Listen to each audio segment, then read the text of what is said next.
Ang taong bayan naghihintay. Ang taong bayan naghahanap ng kasagutan sa napakaraming tanong. Hindi lamang simpleng tanong ito, RDR. Saan na po napunta ang kabangbayan? Nanilimas. Nilimas. Yan po ay nakalaan para sa tao. Bakit po nilimas? At ngayon wala kayong maibigay sa amin na kasagutan. Kailangan bang humaba ng humaba yan? Yun lang ang pinupunto ko sa bawat i-call out ko. Kung sino man ang dapat na managot dito, hindi ko sila tinitira ng personal. Mali ang sinasabi niya na Personal. paborito ko siyang tinitira. Hindi.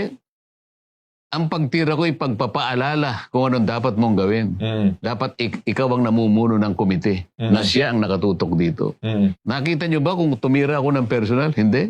Pinapaalala ko, ba't hindi mo tinawag si ganito? Si ganito, tsaka si ganyan. Napakarami nito. Personal ba yun? Hindi. Pinakikita ko, pinaalala ko sa kanya, sapagkat ito'y sagutin mo sa taong bayan. Kasi ang buong akala ko noon, magkasangga tayo eh. Ang hanapin natin, malalaking isda.